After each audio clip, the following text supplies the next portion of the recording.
계열 전체가 별다른 변화가 전문계열 한마디로 계속 밀고 있거든요. 나한테 꼭 맞는 정보를 찾아내는 거죠. 네, 그게 바로 입시 전략입니다. 어느 곳에서도 알려주지 않는 최상위권 맞춤 입시 전략. 입시통에서 파헤치겠습니다.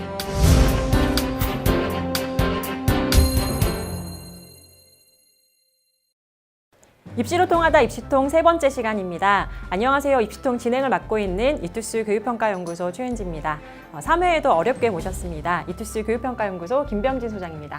안녕하세요. 김효진입니다. 네, 최근에 굉장히 핫한 프로그램이 있죠. 주인공은 나야 나, 프루스 101이라는 프로그램이 있는데요.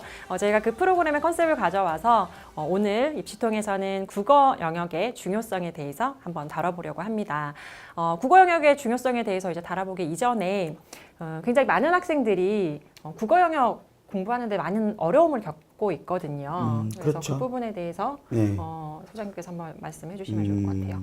국어는 이제 기본적으로는 그런 것 같아요. 그러니까 국어라는 게 이제 우리말이기도 하고 그러니까 학습의 이제 우선순위를 매길 때 가장 뒤로 처지는 경우도 많고, 그리고 이제 해도 안 해도 뭐 점수 항상 비슷하게 나온다 이런 얘기가 있을 정도로 구체적인 학습 방법이라든지 성취도에 대해서 학생들이 제대로 파악하지 못하는 경우가 많은 것 같습니다. 네, 또 그렇다 보니까 공부하는 게 재미가 없어지고 그럼 공부를 더 안 하게 되고 성적은 더 안 오르고 이런 악순환이 계속 되고 있는 것 같은데요.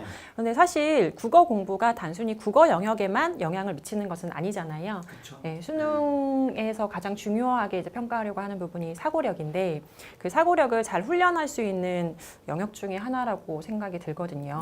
실제로 이제 그 수능이라는 것의 근본 취지에 입각을 하면 학생들이 이제 뭐 암기해서 뭔가를 하는 게 아니라 생각을 해야 되고, 그 생각들을 어떤 일정한 발문을 통해서 학생들에게 질문을 하는 것인데, 그랬을 때 그 발문에 대한 이해의 기초가 되는 게 국어라고 할 수 있죠. 실제로 제가 이제 현장에 있을 때 뭐 저는 이제 국어를 했었는데 학생들이 이제 저한테 영어 책을 갖고 와서 이제 질문하고 그랬던 적이 있어요. 그래서 이게 뭔가 뭐 이러고 봤는데 그 해설지에 보면 이제 영어를 해석해 놓은 거, 그걸 가지고 이제 저한테 그 독해가 안 된다고 하는 거죠. 그러니까 우리말 독해가 안 된다고 하는 거죠. 그게 이제 어떤 의미에서 보면은 그 국어가 국어에 국한되지 않는 다양한 과목에 영향을 준다라는 한 사례일 수도 있지 않을까 싶습니다. 네, 사실 이제 학생들이 국어 영역 공부를 이제 수능 공부에서만 하면 된다고 생각을 하는데 이 국어 영역 공부가 앞으로도 굉장히 많은 영향을 미치게 되거든요. 그러니까 대학에 가서도 뭐 이론서나 개론서 이런 것들을 공부를 할 때 독해 능력이 굉장히 중요하고요. 그리고 회사 생활할 때도 분석 보고서 이런 것들을 읽고 이제 그것들을 잘 분석해내고 통찰력을 갖고 뭐 어떤 방향을 이제 제시를 해야 될지 그런 부분들을 찾아 나가는 데 있어서 국어 영역이 굉장히 중요하다라는 말씀 좀 강조를 해드리고 싶어요. 자, 그러면 저희가 이제 본격적으로 국어 영역의 중요성에 대해서 한번 말씀을 나눠보려고 하는데요. 첫 번째로 저희가 주제를 잡은 게 수능 시험을 좌우하는 1교시라고 했어요. 근데 이 도대체 국어 영역이 이제 수능 시험 전체를 좌우한다라고 하는 것은 수능 시험의 특징이 도대체 어떻길래 이런 얘기를 하는지 궁금합니다. 특히 이제 1, 2학년 학생들은 잘 모를 수 있는데 뭐 어차피나 뭐 모의고사도 보겠지만 4교시 체제 또는 이제 3학 올라가서 제2외국어를 선택하게 되면 5교시 체제 이런 형태로 시험을 보게 되죠. 근데 문제는 이제 이 1교시 뭐 5분의 1이나 4분의 1밖에 해당하지 않는 그런 체계에서 가장 크게 문제가 되는 건 뭐냐면 현재 수능의 기본적인 출제의 기조 뭐 이런 측면하고 관련이 된다라고 볼 수 있을 것 같아요. 여기 나온 대로 일부 변별력을 위한 문제를 제외하고 쉽게 출제한다는 개념이 있어요. 여기서 쉽게 출제한다라는 부분하고 일부 변별력을 가르는 문제를 다룬다라는 건 굉장히 이제 서로 배치되는, 서로 배반되는 그런 진술이라고 볼 수 있는데, 따라서 평가원에서 시험 문제를 출제를 할 때 대부분의 학생들이 쉽게 풀 수 있는 문제를 출제를 하고 특별히 이제 좀 상위권 학생들을 가릴 수 있는 문제를 출제한다는 거죠. 그런 측면에서 보면 최상위권, 특히 뭐 상위권, 최상위권 학생들은 이중으로 부담이 있죠. 그러니까 쉬운 문제를 틀리면 안 된다는 것도 있고, 또 자신들 사이에 어떤 편차를 생기게 하기 위해서 만든 문제들은 또 맞춰야 되는, 그러니까 좀 더 이제 완전해져야 되는 부분들이 존재하는데, 그것들을 실제로 시험에서 구현되는 어떤 메커니즘이나 그런 부분에서 이제 심리적인 측면에 굉장히 많이 작용을 한다라고 볼 수 있어요. 그래서 1교시를 잘 보느냐 못 보느냐에 따라서 좀 더 완전하게 시험을 봐야 된다. 또는 아니면 좀, 오늘은 뭐 좋다. 뭐 이렇게 해서 좀 시험을 1교시를 망치면 좀 더 2, 3, 4교시를 완벽하게 봐야 된다고 생각해서 2, 3, 4교시를 부담이 돼서 못 볼 수도 있고, 또 반면에 1교시 잘 보면, 오늘 뭔가 되는데? 막 이러면서 좀 이렇게 잘 풀 수 있는 그런 측면에서 1교시가 굉장히 중요하다. 뭐 이렇게 이야기할 수 있겠죠. 예. 네, 사실 그 많은 학생들이 특히 세상인권 학생들은 자기만의 문제풀이 패턴이 있거든요. 그래서 처음부터 보통은 문제를 풀어나가는데 그 앞부분에서 문제가 막히면 굉장히 멘탈에 큰 이제 영향을 미치게 됩니다. 근데 제가 2017학년도 수능과 2018학년도 6월 모평에서 저희가 이제 그 베스트 오답률 문항을 3개씩 한번 가지고 와봤어요. 그런데 보시면 앞쪽에 13번, 14번에 각각 배치되었던 문법 문제가 이제 최고의 오답률을 기록을 하고 있거든요. 그래서 앞쪽에서 이렇게 예상치 못하게 어려운 문제를 만나서 시간이 좀 많이 소요가 되거나 그럴 경우에는 최상위권 학생들마저도 굉장히 문제를 이제 풀어나가는데 어려움을 많이 느낄 것 같아요. 예, 뭐 많은 사람들이 문법에서 난이도 조절한다는 건 알고 있지만 실제로 학생들이 문법 부분을 그렇게 뭐 아주 열심히 공부한다든지 아니면 뭐 완벽하게 틀을 갖고 있다든지 그러기 좀 어렵거든요. 그러다 보니까 1교시 중에서도 앞부분에서의 중요성이 좀 더 강조된다. 뭐 이렇게 이야기할 수 있겠죠. 예. 네, 그 말씀하신 것처럼 1교시에서 이제 멘탈이 이렇게 붕괴되면 우리 주인공인 국어가 전 영역의 성적을 결정을 지어버리기 때문에 굉장히 좀 많은 이제 어려움을 겪을 것 같아요. 그런데 실제로 이렇게 국어 영역 때문에 전 영역에 영향을 미쳐서 재수를 하고 있는 학생들 많거든요. 그 실화를 저희가 한번 가지고 와봤습니다. 이 학생은 자연계 학생이고요. 상위 누적 백분위로 한 2%에서 3%, 4%가 가까이 이제 왔다 갔다 하고 있기 때문에 이 학생은 정시에서 이제 생각을 한다면 아마 서강대나 성균관대, 한양대 뭐 그 정도 선, 뭐 그 정도 선이고 뭐 운이 좋으면 뭐 연고대 하위권과까지 이렇게 도전은 해볼 수 있는 그런 측면이라고 볼 수 있죠. 예. 이 학생은 보시면 6, 9월 모의평가에서 이제 국어 영역은 이제 1등급 컷에 이제 형성이 되어 있고 수학은 이제 2번 다 좀 쉽게 출제가 된 것 같아요. 그래서 이제 원점수로 생각을 했을 때 이 학생이 하나 정도 틀린 걸로 예상이 되는데 그럼에도 불구하고 등급 컷은 1등급으로 이제 유지가 되고 있고요. 그리고 영어역은 조금 이제 저조하게 나타나고 과탐에서 이 학생이 이제 2등급, 1등급 이렇게 형성이 되고 있거든요.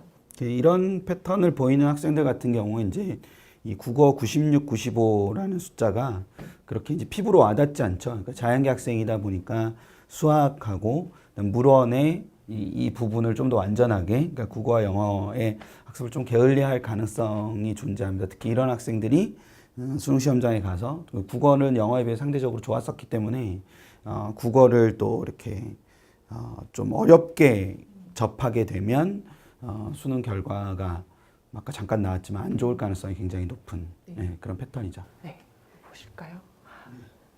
정말 슬프네요. 제가 슬프네요. 이 학생 지금 국어 같은 경우는 이게 원점수가 지금 안 나오는데 원점수로 따지면 16점이 마이너스가 된 거예요. 그래서 이 학생은 아마 이제 16점이나 깎이면서 국어 영역 시험을 볼 때 굉장히 고전을 했을 것 같다라는 생각이 좀 들고요. 그다음에 수학 가형에서도 이 학생은 아마 14점 정도 원점수에서 깎인 걸로 생각이 되는데 그런 걸 봤을 때 국어에서 놀라는 가슴, 수학에서도 놀란다고 지금 2개 다 3등급을 받았어요. 그리고 점심 먹고 이제 영어는 이제 보던 대로 받고 과탐에서 좀 회복을 했지만 하지만 국어랑 수학에서 너무 성적이 저조해서 결국 재수를 할 수밖에 없는 상황이었죠. 사실은 이런 성적 패턴이 실제 제 학생들은 이걸 접하는 학생들은 뭐 제가 이상한 애 아니야? 뭐 이렇게 생각할 수 있는데 실제로 이거는 되게 흔한 예죠. 그러니까 어떤 의미에서 보면 이제 저희가 보기에 뭐 놀라운 사례도 아닙니다. 그냥 물원이랑 생원을 저만큼 본 게 기특할 정도. 그러니까 국어를 저렇게 망치고 저걸 저렇게 그래서 멘탈이 붕괴되긴 했지만 멘탈 갑인 걸로 그렇게 얘기할 수 있는 그런 애라 볼 수 있죠. 네, 그래서 이만큼 이제 국어 영역이 실제로 전체 수능 시험을 운영해 나가는 데 있어서 얼마나 중요한지 그 부분을 저희가 한번 살펴봤습니다.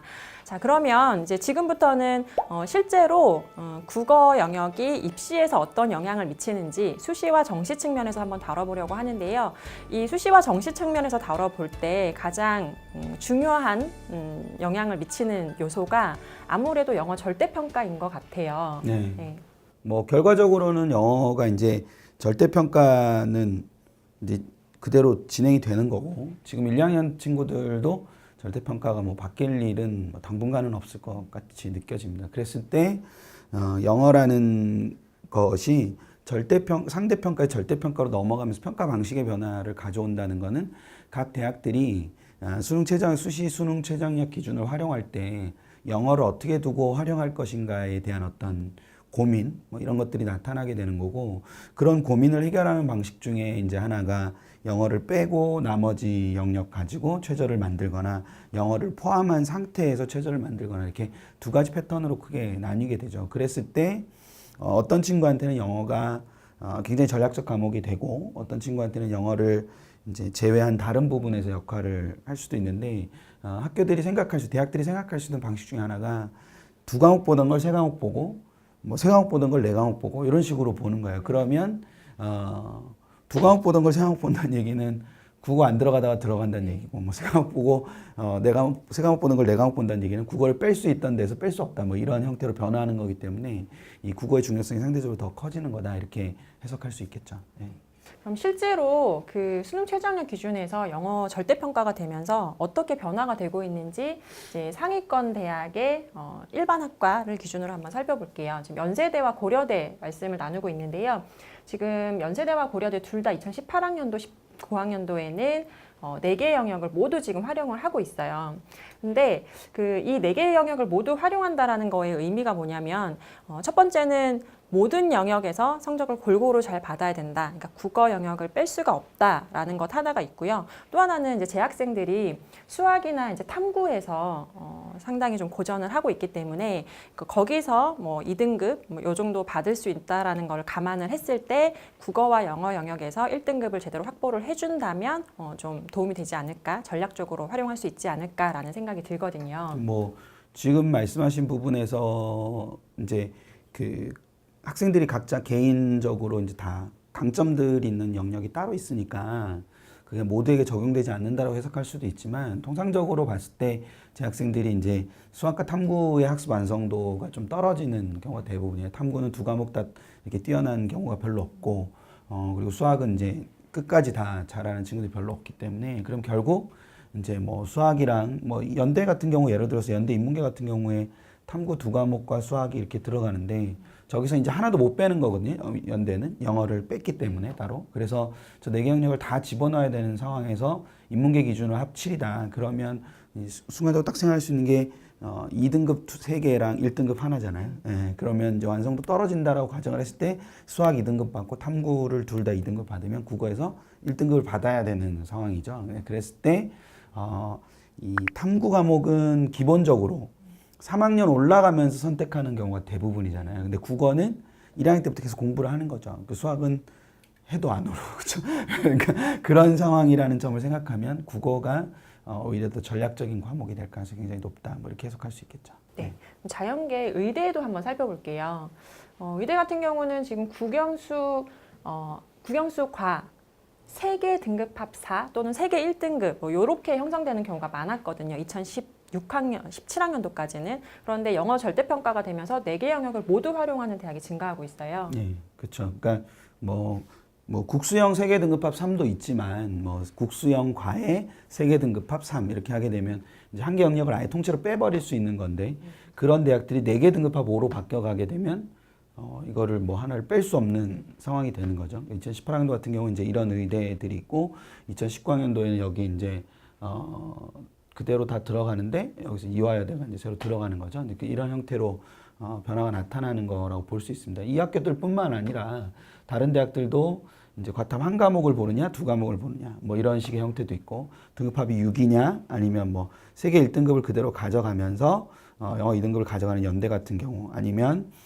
성대처럼 그냥 기본적인 형태로 세계 등급합 1을 보여주면서 세계 등급합 4하면서 영어 1등급 이렇게 가는 형태. 이 형태들 다 어떤 의미에서 보면 다 기본적으로 국어를 뺄 수 없는 국어의 중요성이 더 강조되는 그런 흐름을 보이고 있다라고 해석할 수 있을 것 같습니다. 네, 지금 이제 말씀해주신 대로 수시 수능 최저학력 기준을 충족하는 데 있어서 국어 영역을 영어 영역만큼이나 좀 전략적으로 활용하는 게 최상위권 학생들한테 굉장히 중요하다라는 말씀을 이제 주셨고요. 저희가 이것으로 3회는 마무리를 하고 4회에서는 정시에서의 수능의 국어 영역의 중요성에 대해서 저희가 한번 다뤄보려고 하거든요. 네. 4회에서도 네. 뵐 수 있겠죠? 네. 사회 또 봅시다. 네, 알겠습니다. 그러면 이것으로 마무리하겠습니다.